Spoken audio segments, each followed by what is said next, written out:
Former Minnesota Vikings wide receiver Adam Thielen signs with the Carolina Panthers and then promptly loses his mind. We got all of that and much more on today's episode of Locked On NFL. You are Locked On NFL, your daily NFL podcast. Part of the Locked On Podcast Network, your team every day.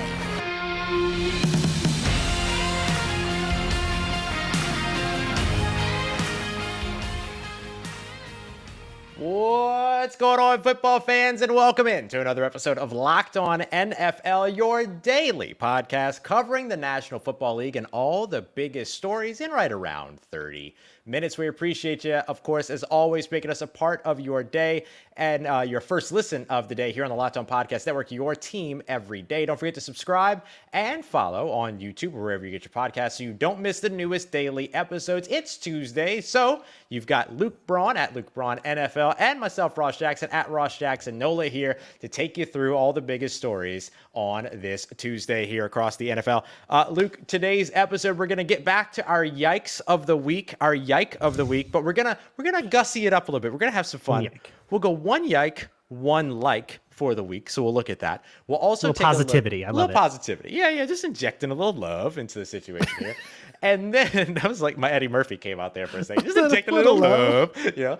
And then after that, we will also take a look at the lesser known signings that are going to have a major impact in this year's NFL free agency, NFL free agency leading into the regular season. But first, Luke, your good friend Adam Thielen has close personal friend Adam Thielen has gone off. Who definitely likes me.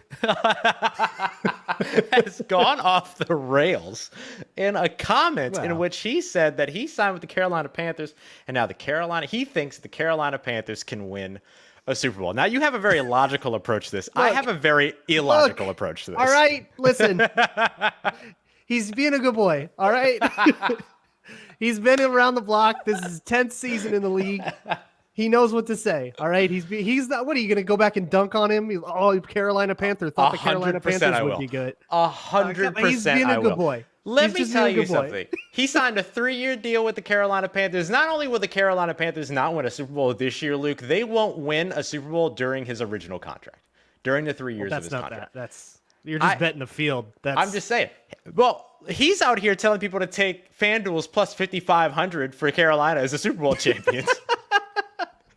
So if he can say things, I can say things too. All right. Carolina Panthers. Go ahead. Here's my real Adam Thielen take. You want to know why this is their path? Yeah. Adam Thielen is an inaccuracy eraser. We saw it no better than in 2017 when Case Keenum, famously inaccurate quarterback, had Adam Thielen diving and except reaching for one example I can way. think of. That throw was very much inaccurate, and he will be the first to tell you that. That miracle throw, that baby was high, and he came on the podium later. I think it was after he signed with the Broncos the next year. He was like, yeah, that was not a good throw, guys. Yeah. Stephon Diggs also famously an inaccuracy eraser, by the way. Yes. Both and of those that's guys why that season worked, because we had both those guys. Yep. Anyways, what's the biggest problem with Anthony Richardson? Okay, so the you want to chase the ceiling, Carolina? You got the framework now to nurture that. That's all I'm saying. So Anthony Richardson, if Anthony Richardson is the first quarterback off the board to the Carolina Panthers at round 1, pick 1, he now has Adam Thielen to throw to. That's the long con in all of this, right? Is that you erase the inaccuracy because he has Adam Thielen to throw to. I get it. But Adam, you're not winning a Super Bowl, dude. It's not happening. It's not happening. I'm sorry. I'm not going to let this go. Not only dude on a rookie contract, young defense, remarkably athletic. There, Brian the Burns, guy, bunch of people they're excited about. The quarterback that Brandon Olson of Locked On Gators described as the player that is, impossibly athletic, impossibly talented, but couldn't hit the broadside of a barn if he was throwing the barn. Like that guy, that's legitimately what Brandon Olson on Locked On Gators said, by the way. If you want more quips like that, Brandon Olson is absolutely the guy for you. But goodness gracious. And so, okay, I get the value of adding Adam Thielen. Don't get me wrong. Here's what I don't understand. A 3-year deal for him feels a little weird to me. One of them's fake. Yeah, it's really a 2-year deal, right? Like, it's really deal. not that. So, okay. I mean, I probably would have done a 1-year deal, but that's probably what led him to Carolina, right? They probably were willing to say, no, we want you around for a couple of years while our rookie quarterback develops. And the Vikings, I don't think were willing to do that. I think the Vikings were going to ask him to take a pay cut, void out the rest of his contract, which is what they did with Harrison Smith, who had a very similar contract. Harrison Smith is a free agent next year, and that's probably where Thielen would have been. And I think this is probably going to be Thielen's last chance to really negotiate without being, having to take the old guy discount, because the decline is already starting. But he's still plenty of a player. I think his 2022 stats undermine him a little bit. They underrate him a little bit. He was open a lot more than his stats would show. The Vikings just have Justin Jefferson, and that's that mouth's got to get fed. Yep. So that really took away from Adam Thielen, especially then they got TJ Hawkinson in the building, and there was just wasn't enough love to go around. And now I had Quentin Johnston in the first round out of TCU, and the Vikings are going to have some targets. Don't do that to me. At least give me Jordan Addison. All right, Jordan Addison. Yeah, I don't know that. Now we're cooking. I think this is awesome for Carolina, who is going to have a young quarterback. I think that guy's going to be CJ Stroud in seriousness. I agree. I'm just saying, I agree. Yeah. You want to chase a ceiling? You want to chase a bazooka of an arm and a dude that can run around like he's crazy? I mean, is Adam Thielen going to get downfield over the top of a defense for you enough for Anthony Richardson? Sure. I don't know. I think over the middle of the field where Anthony Richardson's going to be a lot more inaccurate would make a lot of sense. But look, CJ Stroud, on the other hand, remarkably accurate, right? Incredibly and then you just don't have to worry about it. Then you don't have to worry about it at all. And then if he does have an accurate pass adjusting to the NFL game speed, all other stuff, then Adam Thielen still helps you out. Right. I think there's still value. And none of these young guys have perfect accuracy by any means. Right. So whoever it is, it'll come up sometimes. But I think this is great for Carolina. And I actually really like what Carolina is building. For Thielen himself, a lot. I mean, it was money mostly, right? And he got a deal from Carolina that the Vikings it wasn't even close. I don't think they would have sniffed that offer. No. In any way. So this works out great for Adam Thielen. The staff that they're building is really exciting, and Thielen is excited about that too. Yep.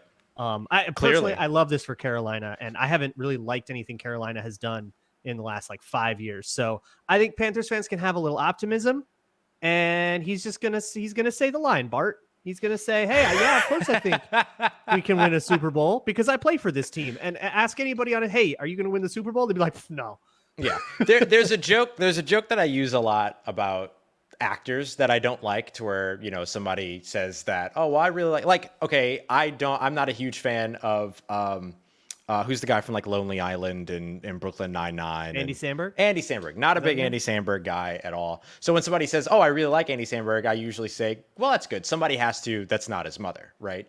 And so when I look at Adam Thielen saying, hey, I think the Carolina Panthers can win a Super Bowl, I go, great. Somebody else has to believe that outside of just the mothers of the people that are playing on the team. So, you would good hope for Adam. That most of the Carolina Panthers believe in the Carolina Panthers. You would hope that at least 90% of Carolina Panthers have faith. But you know what they're not doing? Panthers. You know what they're not doing that Adam did?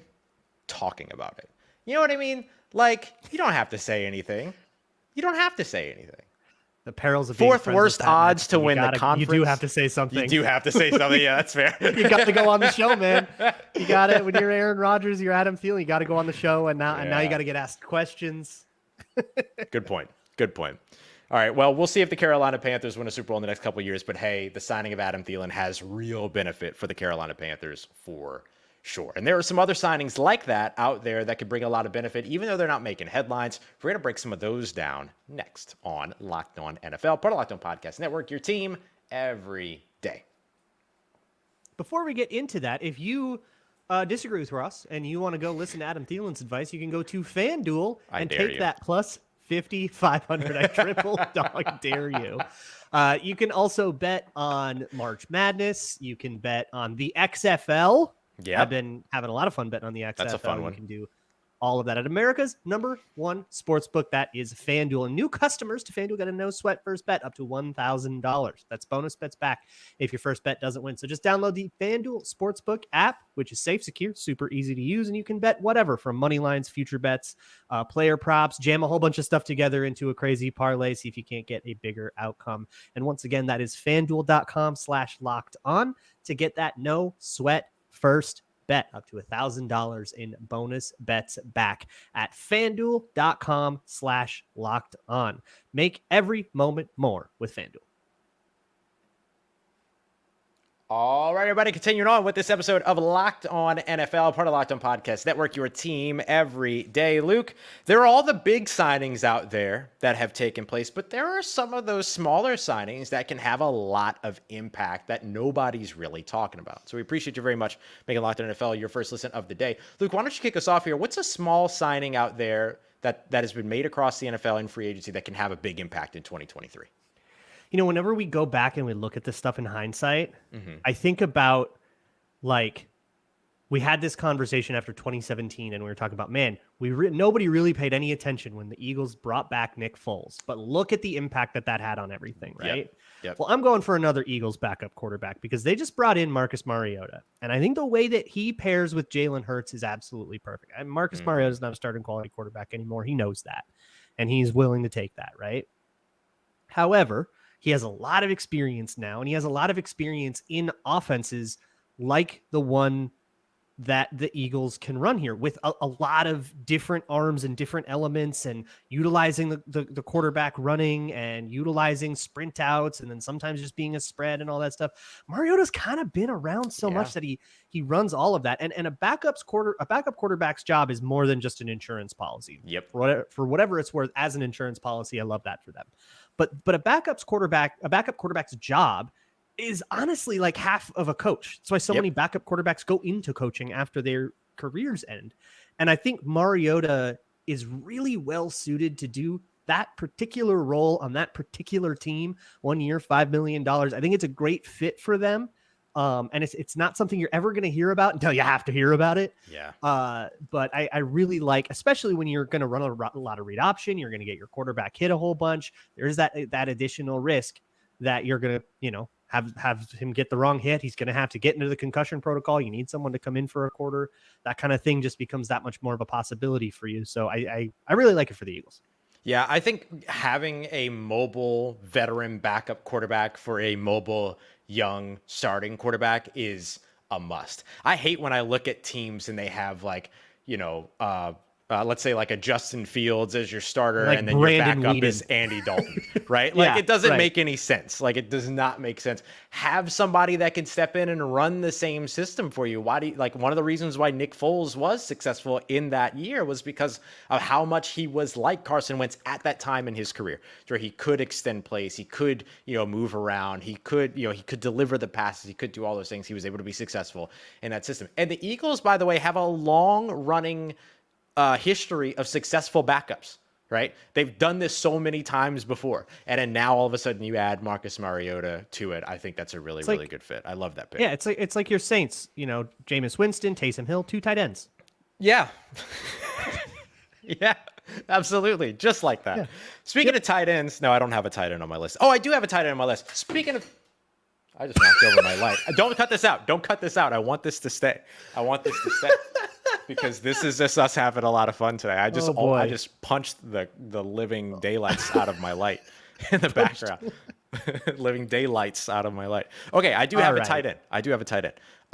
I like the signing, and maybe this one's a little bit more talked about, but I don't feel like it has been. I like the signing of Mike Gesicki to the New England Patriots. New England Patriots are obsessed with tight ends.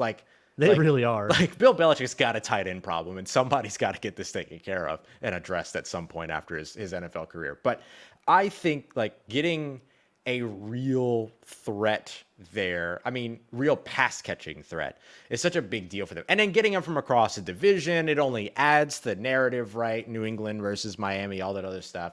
You've got Mac Jones. You might have Bailey Zappi. And you could potentially, whoever it is that is taking snaps and who's hurt, who's not hurt, all those other things. Having a good pass catching tight end out there that can be the sort of security blanket for those guys, I think is massive for them. Their security blanket last year, Jacoby Myers, is now in Las Vegas. So you add a guy like Mike Gesicki who comes in and ends up helping you out there. I think that's a great addition for what is still kind of like a growing New England roster. Like it's still not a very old, experienced roster at this time, particularly over on the offensive side. So I think adding a guy like him goes a long way. Now you got to add more, don't get me wrong, but I do think that he could see 50, 60 catches in 2023 and have a real impact for that team. Yeah, I don't, it's so hard with Gesicki in particular because he's so low value as a blocker. Yeah, it keeps him off the field. It's really hard. Yeah. And it's really hard to see what to do with him because it's like, oh, okay, well, you can just be a speedy pass catching tight end. We'll just only use you as a pass catching tight end. But kind of the point of it, like, put a wide receiver on the field then. Yeah. Like the point of a tight end is that they kind of can do both and it lets you fake one and do the other and that versatility and, many jobs, one roster spot, that whole deal. That's always been the weird thing with Mike Gesicki. I'm curious to see what the Patriots do because even in their, their heyday of Rob Gronkowski and the other guy, that guy, him, even with that, those guys both did both things. Yep. And, they had their usefulness in the run. I mean, Rob Gronkowski kind of almost an underrated blocker because nobody ever talked about it. So I'm curious to see where the Patriots take that. Yeah, I am too. But hopefully they could develop him as a blocker, gets him out on the field a little bit more, and then all of a sudden he's there. But Miami couldn't do it. If Bill Belichick can't, then no one can. So we'll see. We'll see how it goes. All right, who's your next one? If they can scheme that up. My next one is a former Patriot who stays in the AFC East. A different AFC East to AFC East move is Damien Harris to the Bills. They just did this as we record this. I like it. I always thought Damien Harris kind of deserved more run than just being on that Patriots committee. And the Bills didn't break the bank on their running back. They have spent a lot of draft capital on running back in the last 3-ish years. Yep. And it kind of felt like they were careening toward doing something that I really wanted them to do because I think it would benefit my team, which is trade for Dalvin Cook and reunite him with his brother. And that would have been mightily more expensive than this and probably just marginally better. So I think that, and I think this takes them out of that running, which is probably wise for them. I think that especially at running back, which is a position whose value has been so deflated. Big like time. For people who are like, why are they spending? They're not spending on running backs anymore. You did it. Nope. All right. It's over. Yeah. We can stop now. It's almost kind of coming around to a point where it's like, okay, if I can put this much money into a reason, like less than $4 million into a guy and know that I'm going to get a tangible contribution from that guy on every single drive, right? Or like every quarter of every game, like he's going to be consistently on the field doing stuff. When I think of like, it's like the cap version of drafting a 6th rounder and knowing that guy's not only going to make the team, but he's going to be on the field all the time. Yep. That becomes a more efficient use of that resource. And I think the Bills kind of thread that needle really well with this one. Yeah, I think so too. That's a good one. And especially losing Devin Singletary this offseason or moving on from Devin Singletary this offseason, which we'll actually get to here in just a moment. I'm going to wrap things up here with a running back as well. A lot of offense in this. I'm going to go with Rashad Penny to the Eagles. And I know Rashad Penny has dealt with injuries, everything like that. But man, when that dude is on the field, he is awesome. He is. It reminds me of Chris Carlson. I can't remember the other running back that used to be in Seattle who like ended up retiring at the end of Chris Carson. Chris Carson. Thank you. Yeah. And so like, it reminds me a lot of him in that, like when he was on the field, he was really, really good, but he's been dealing with injuries. But now you get him over in Philly where the quarterback is running the ball. They brought back Boston Scott. They've got Kenneth Gainwell. Now you add, Miles Sanders, of course, is now signed with the Carolina Panthers, but now you add, Rashad Penny to this committee, and it gives him a system that is very much like what the Seattle Seahawks system, that because of the running quarterback and the team's willingness to commit to the running quarterback, take some carries off of your workload and perhaps ends up extending you a little bit. I really love the fit of Rashad Penny, and he's the type of running back that Philadelphia just doesn't have right now, right? In terms of this big bruiser type of guy that's also got really good speed and a lot of talent, great feet, all those things. So I really like that signing. I love Rashad Penny to the Eagles. Speaking of things, well, we maybe don't love, but maybe things we like, and maybe things we yike a little bit as well. We're gonna do our little yike or like. The yike is a Tuesday Locked On NFL tradition by this point, so we'll give you a little bit of that. Before we get into that, however, it is March, and that means that there's brackets for everything, including Built Bar, Built March Madness. The bracket is here. Y'all have your favorite flavors, and every time in like Locked On group chats, every time like we start talking about it, it will derail everything. It'll go on for hours. So let's settle this. Okay? Go to builtmarchmadness.com and vote for your favorite flavor, whether it's a coconut brownie chunk, one of the puffs kinds, or one of the more standard kinds. If you want that one to win, then you can vote for that bar to support your team, support your bar or puff. And when you vote for your favorite, this isn't just for funsies. You get entered to win, be one of 50 lucky Locked On listeners that get a free box of Built. Not only that, but one of y'all will get a 12-month subscription to Built to have the Built's best bars or puffs delivered monthly straight to your door for a whole year. You got to try Built. It is absolutely delicious. The best tasting protein bar on the planet, covered in 100% chocolate, low fat, low sugar, low calorie, chock full of protein, everything you could ever want. So go to builtmarchmadness.com right now to vote for your favorite bar or puff and pick up a box while you're there. You can vote every day in March. So hop in, support your pick, and keep coming back. All right, everybody, we are wrapping up this episode of Locked On NFL, part of Locked On Podcast Network, your team every day. Luke Braun and I have a tradition here on the show. We give you a yike of the week. Today, we're spicing it up a little bit, injecting a little positivity into it. So we got a yike and a like. But Luke, for tradition's sake, let's start with the yike of the week. What you got? Okay. My yike goes to the Stanford women's basketball team. One seeded in the round of 32, or the women's side of March Madness. And, you know, we've seen a couple of one seeds go down on both sides now, on the men's and the women's side. And it always takes the same shape. It's always a team that you can tell that they just have more talent and they just cannot keep it together. And then suddenly the specter of losing way earlier than you're supposed to, you can see it get into their heads. And boy, did that happen to Stanford. Oh, yeah. Oh, yeah. Turnovers, just like launching ill-advised passes directly to Ole Miss, to dark navy blue jerseys. It was an absolute catastrophe. The last like 30 seconds of that game, tied 49-49 from there, with like 41 seconds, I think, to go. Just a total meltdown. They end up losing. They're fouling by, 18 seconds to go. Just disgusting. Yike. Stanford, yike. And yike to all the takes that said that the SEC women's teams that the SEC women's bracket was too weak, or division conference was too weak. Yeah, LSU that was the whole is thing. LSU is really good. Yeah. South Carolina's phenomenal. Ole Miss is knocking out one seeds. It's like the Duke of the women's side. Right, right. If people were saying, "Oh, the SEC is weak this year," it's like, yeah, well, A little bit of women's college basketball talk here on Locked On NFL. I love it. All right, let me go with my yike of the week today. Shout out to Erica. My yike today is C.J. Gardner-Johnson's market. Not C.J. Gardner-Johnson, but the market. The New Orleans Saints traded C.J. Gardner-Johnson away a year ago for a 5th-round pick and a future 6th-round pick. And when that happened, everybody went, they should have just kept him and gotten a better compensatory pick at the end of the year, right? Well, now C.J. Gardner-Johnson done go and went signed a 1-year deal worth up to $8 million. 6.5 is what's going to actually count into the compensatory pick formula, which is effectively a 6th-round selection.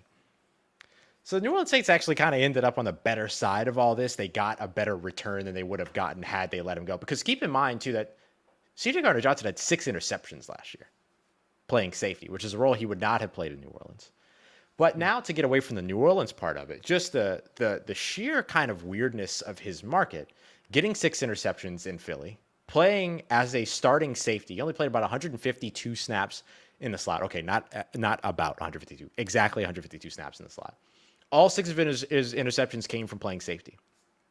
Gets into what was already a weird safety market this offseason anyway, right? Safety, running back, and then kind of wide receiver were weird late moving markets this year, with the exception of Jesse Bates, of course. And then after that, just sits on the market for a whole week. After having a multi-year offer, according to Jim Trotter over at NFL.com and NFL Network, having a multi-year deal on the table from Philly, not taking that deal, getting the deal from Detroit, giving Philly reportedly the option to match that deal, and them choosing not to match the 1 year, $6.5 up to $8 million deal. And now he's a Detroit Lion, which does reunite him with some coaches that he's familiar with, Dan Campbell, as well as who's their head coach, formerly of the New Orleans Saints as a tight end coach. And then, of course, was with Aaron Glenn in New Orleans as well, who's now their defensive coordinator. So he bet on himself. Couple of lessons. He proved more than that, yeah. Couple lessons. Should have called St. Omni is the first one. The second lesson is that you can't go talking trash about coaches in post-game interviews and on Twitter, man. You can't do it. You can't do it. They're not going to sign you, dog. That's right. They're not going to sign you. You can't stop an instigator from instigating, okay? That's what he does. I know it's what he does. I saw it up close and personal, but they're not going to sign you, dog. Yike. Oh, buddy. Picked the wrong guy to try to bait into punching him in the face. Instead of punching him in the face, it cost him millions of dollars. Millions in a multi-year contract. I hope he has an amazing year in Detroit. I really do. I hope he has an amazing. That's fair. Division. That makes sense. That's just a Detroit thing. I love CJGJ. I love a good heel. But sorry, can't do it in the NFC North. Should have gone to Atlanta or something. Let's be positive though. Let's be positive. I have a like that actually just broke as we were recording this. Nice. Cam Newton, at the age of 33, is going to throw at Auburn's Pro Day to try to get back into the NFL. Never give up on your dreams. Never. I love it. Never. I cannot stand that he tweeted it with his weird font thing. That is awful, and I'm never going to love it. But you know what? Never give up, man. I want to see I want to see some like Vinny Testaverde level of never give up. You know, like this to be a backup into your 40s, kind of like kickers are nowadays.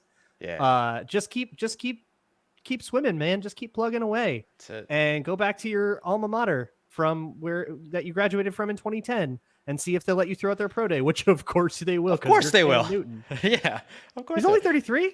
Do you? Younger than Kirk Cousins. It's true. Do you worry that takes away from the potential Auburn draft prospects and the attention that they would otherwise be getting because Cam Newton is there? Like, does that overshadow them a little bit? Yeah, I know. It could go one way or the other, right? Like either it overshadows the prospects, which I feel is less likely, or it brings a lot more attention to the pro day as a whole, which has its benefit. So here's the thing. I'm just looking up at. I don't think they have a quarterback that would otherwise be throwing. No, I'm thinking about do they have any wide? I don't think they have any wide, really top end wide receivers going into this year's market either. No, they have. So that's more so what I'm worried Tank about. Bigsby, I think, is probably the biggest prospect running back out of Auburn. Yeah, probably the biggest one, and he'll catch passes from Newton. Yeah, and then the other guys are defensive, Derek Hall, stuff like that. Yeah, all right, good. And a bunch of defensive guys and stuff. But you're gonna go to scout Cam Newton. You're gonna get your take on him after a little bit, and then they bring the defensive guys on the field. What are you gonna leave? No, you're gonna watch defensive guys you might not have seen otherwise. I think it'll help. Big like. All right, I'll wrap us up with my like of the week. It's the Houston Texans. I like what the Houston Texans have done in the second wave of free agency. Just on Monday, they signed tight end Dalton Schultz, replacing O.J. Howard, who ended up going to the Las Vegas Raiders in whatever it is the Las Vegas Raiders are doing. And so they've got Dalton Schultz there, who's like a good blocker. He's not the same guy that we just discussed with Mike Gesicki, right? Like, he's a guy that can block for you. He's also a really good pass catcher as well. Had over 900 yards just a couple years ago, if I recall correctly. In a very pass happy system. They're going to have a young quarterback there that's going to love having a really solid tight end to throw to. Security blanket type guy. Yeah, and then where they already have one of the best young running backs in the NFL in Damien Pierce, they add Devin Singletary, who I think is going to be a really good complement to that team. And again, gives you another security blanket if you're a quarterback. You get a check down option out of the backfield in Devin Singletary, but also a veteran running back to pair with your young explosive running back in Damien Pierce. You get 2 really solid pass blockers in the backfield as well, which also extends the lifespan of that young quarterback in the NFL. And especially if that quarterback is going to be Bryce Young, who we have to ask questions about in terms of size and being hit and all these other things. Getting guys that are going to help protect him, but also be potential quick outlets for him in the quick passing game, I think is excellent. I like very much what the Houston Texans have done. I really like the way that they've behaved in the last calendar year-ish, because their draft was, I love Derek Stingley. I will not quit him. Kenyon Green up front, I think they're pretty happy with that. Jalen Peter, John Mechie, and of course Damien Pierce was a huge one. I really like that pick. Yeah, I really liked that Texans draft, and it's just kind of hard to tell what's going on there because it's just such a kind of, they're still in kind of, I don't even want to call it no man's land, but they're just sort of floating out, directionless out in space. But now it feels like they've found that direction. Yeah. And with this pick, whichever quarterback they get, and I don't think that there's an outcome where they don't have access to a quarterback they love. I think if you don't love CJ Stroud and Bryce Young, I think you're insane, right? Yeah. You're going to get one of them. I think Texans fans can feel good for the first time ever. And plus the bad man is gone. Yes. Or one of them. One of the bad men is gone. You have DeMeco Ryans in as your head coach. Lovie Smith's plan worked out perfectly, right? Like, he lost the last game. Yeah. They didn't get the number 1 overall pick. And then Carolina traded up to number 1, so you're stuck at 2. But like you mentioned, you're still going to get one of your quarterbacks. Like, you're still going to get the guys. I don't think the Texans need to be that broken up about that. They're going to end up with Bryce Young and be totally happy. Like, whatever. Yeah. It's just cool to see the plan go full circle and come to fruition, and the team still be okay, nonetheless. So, shout out to Lovie Smith, but also shout out to the Houston Texans for staying alive. Staying alive. All right. That's enough of that. Thanks for listening to Locked On NFL Podcast. You can find tomorrow, Tony and James coming in to figure out whatever news is going down. Maybe we'll finally figure out what happens with Aaron Rodgers and if he is going to the Jets or not. Please. Whatever it is, come on down to the Locked On NFL Podcast, which you can find wherever you listen to your favorite shows, including YouTube. For Ross, I'm Luke. Thank you so much for listening once again to the Locked On NFL Podcast.